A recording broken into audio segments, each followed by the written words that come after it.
capacitação e de certificação para entrarem numa nova carreira, que aí sim teria complementação dos seus salários feitas com recursos da União. A terceira pergunta eu faço na volta quando o doutor José Roberto estiver aqui. Muito obrigado, nobre deputado Raul Henri. Com a palavra, o deputado Nilton Lima, do PT de São Paulo.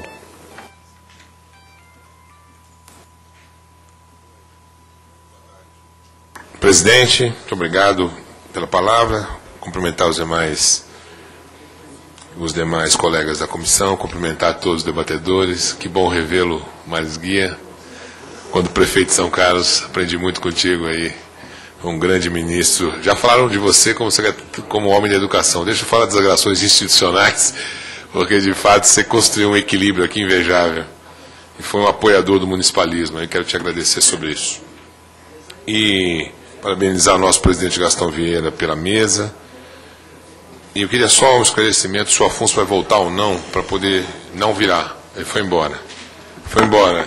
Falou, foi.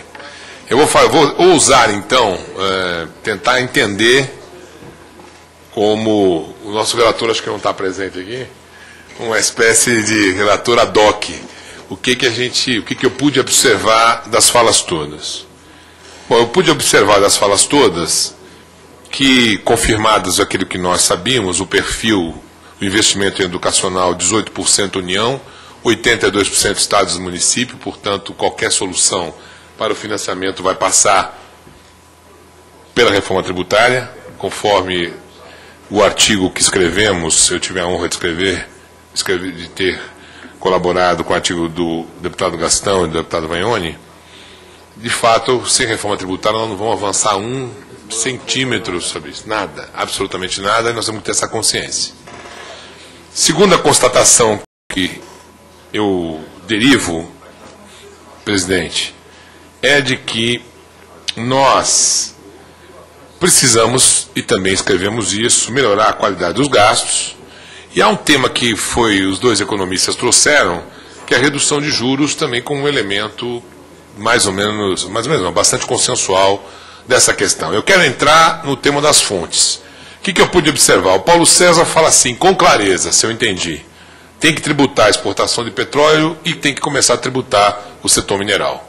Daí, nós vamos pegar os recursos dessas duas fontes para incrementar a participação da educação no PIB.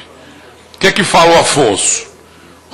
O Afonso fala que é preciso fazer a reforma tributária, já falei, para melhorar a qualidade e expandir o ICMS, acabar com a guerra fiscal pelas razões já colocadas, a transformação de contribuição em imposto, como o Raul acabou de dizer, e ele traz uma novidade para a nossa reflexão, que eu queria entender se é possível, pena que ele saiu.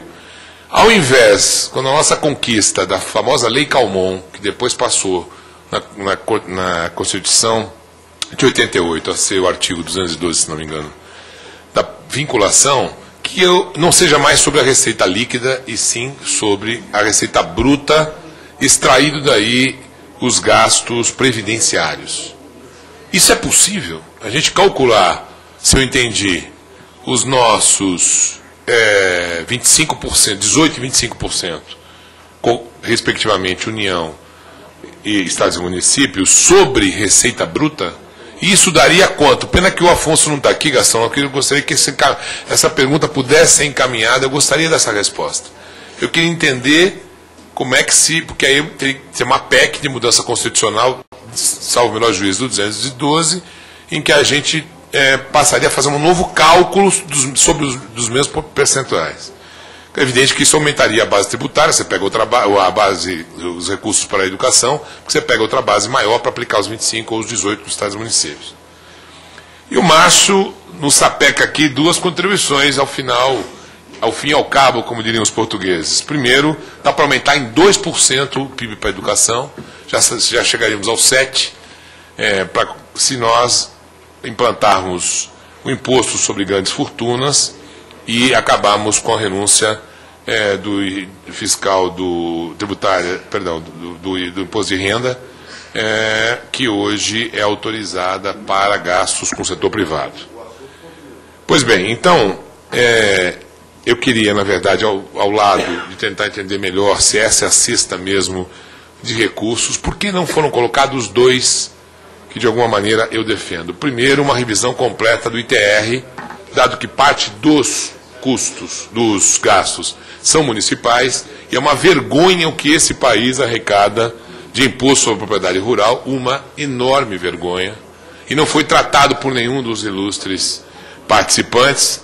E por que não taxar o setor que mais ganha nesse país e que também tem um conjunto, uma cesta de renúncias, que é o lucro líquido do setor financeiro, que cresce exponencialmente no mundo globalizado. Eu queria saber dessas duas fontes, por que elas não foram consideradas na análise da mesa. Muito obrigado, presidente.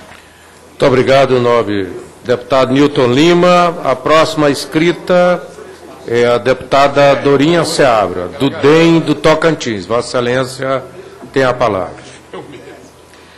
Bom, gostaria, presidente, de comentar a todos os expositores e dizer que acho que foi muito interessante, até porque trouxe elementos muito novos em termos de debate.